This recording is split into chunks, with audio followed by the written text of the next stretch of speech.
भारत के आण भक्तों के मुंह पर भारत की ही सरकार ने थूकते हुए गाजा का साथ दिया है।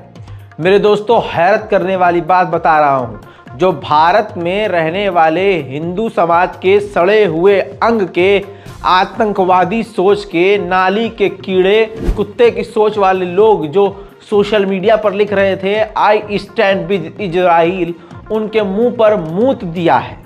जी हाँ, आपको बता दूं कि भारत ने पहले पार्लियामेंट में इसका मुद्दा उठाया कि गाजा के अंदर जो हो रहा है वो गलत है। विदेश नीति भारत की पहले ही बोल चुकी है और भारत के खुद हमारे प्रधानमंत्री माननीय मोदी जी भी कई बार इस 2 महीने में बयान दे चुके हैं कि फिलिस्तीन के अंदर गलत हो रहा है। अब आपको बता दूं एग्जैक्ट भारत के विदेश मंत्री माननीय जयशंकर ने फिलिस्तीन के प्रधानमंत्री से फोन पर बात क्या करी। दोस्तों, काफी लंबी बात हुई।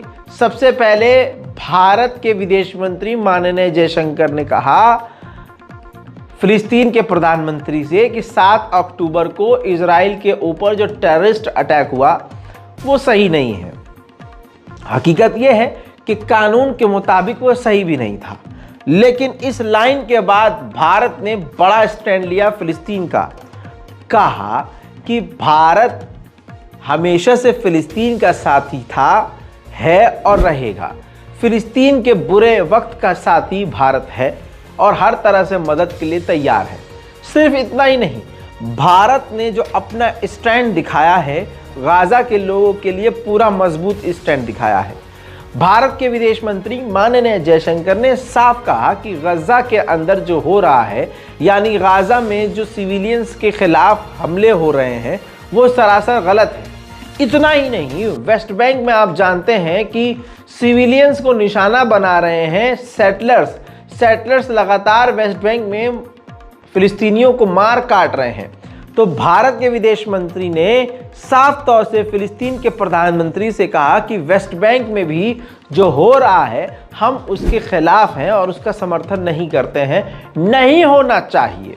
भारत के विदेश मंत्री ने कहा कि आगे जिस भी तरह की मदद होगी, ज़रूरत पड़ेगी, हम मदद देते रहेंगे।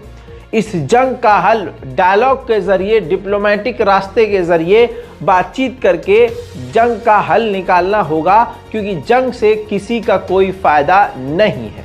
तो अंध भक्तों, जल्दी से जाओ पेशाब पियो और पेशाब के नशे में किसी कोने कोतड़ों में घुस जाओ। उधर फिलिस्तीन के प्रधानमंत्री ने कहा है कि अगर इजराइल कह रहा है कि हम हमास को खत्म कर देंगे या खत्म कर रहे हैं, तो ये दुनिया याद रखे कि हमास फिलिस्तीन की सरकार का हिस्सा है। तो हमास को पूरी तरह से मिटाना गलत है, नामुमकिन है और इस हरकत को हम इजराइल की बर्दाश्त नहीं करेंगे। 4 यूरोपीय देशों का ज़मीर जागा है, स्पेन, बेल्जियम, माल्टा, आयरलैंड। इन 4 देशों ने ओपन लेटर लिखा है यूरोपीय यूनियन को और मांग की है कि यूरोपीय यूनियन की पार्लियामेंट में गाजा को डिस्कस किया जाए। गाजा में जो कत्लेआम हो रहा है, जो बुरा हाल है, उसको डिस्कस किया जाए और इस जंग का खात्मा करवाया जाए बातचीत के जरिए, और साथ ही 2 स्टेट सॉल्यूशन निकाला जाए और 2 स्टेट सॉल्यूशन फाइनल कर दिया जाए।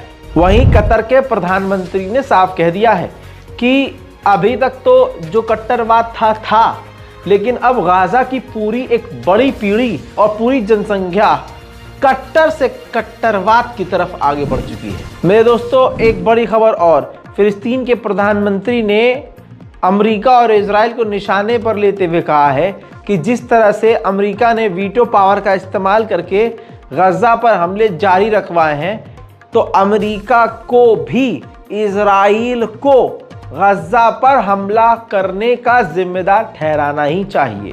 जबकि फिलिस्तीन के प्रधानमंत्री के इस बयान से मैं खुद पर्सनली सहमत नहीं हूं। बोलना ये चाहिए फिलिस्तीन के प्रधानमंत्री को कि असली कातिल इजराइल नहीं अमेरिका है, क्योंकि अमेरिका ने वीटो पावर का इस्तेमाल करके गाजा पर हमले कंटिन्यू करवाए हैं। उधर north Korea Kim Jong Un के सरकार ने भी अमेरिका की निंदा की है कि अमेरिका ने अपनी वीटो पावर का इस्तेमाल करके गाजा पर हमले जारी रखवाए हैं। अमेरिका के विदेश मंत्री ने कहा कि हमें उम्मीद है कि गाजा के आम नागरिक सुरक्षित होंगे।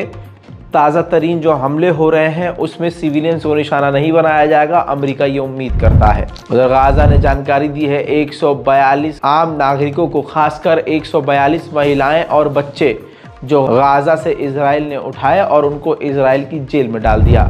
उधर फिलिस्तीन के समर्थन में कनाडा में जमकर प्रदर्शन देखे जा रहे हैं। Shut it down like you mean it. Say it like you actually want it to be shut down. The occupation. The siege on Gaza. The genocide. The genocide. The genocide. मेरे दोस्तों, जैसा मैंने आपको बताया कि इजराइल खास करके मस्जिदों को निशाना बना रहा है। खान यूनिस के इलाके में एक और मस्जिद को इजराइल ने शहीद कर दिया है।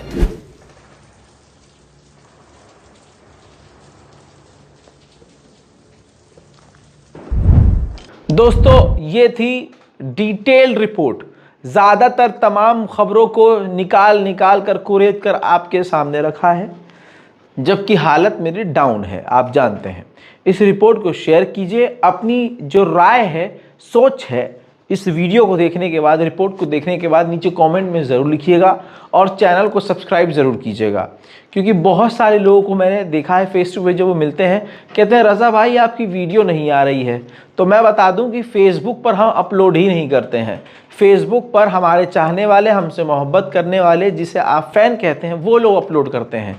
अगर आप ये फेसबुक पर वीडियो देख रहे हैं तो यकीन कीजिए ये हमने अपलोड नहीं की है। हम सिर्फ अपने यूट्यूब के चैनल रज़ाग्राफी पर ही वीडियो अपलोड करते हैं। तो आपको ये करना है कि आपको यूट्यूब पर जाना है, यूट्यूब पर सर्च करना है रज़ाग्राफी, और उस सर्च के बाद जो रज़ाग्राफी नाम आएगा उस चैनल को सब्सक्राइब करना है।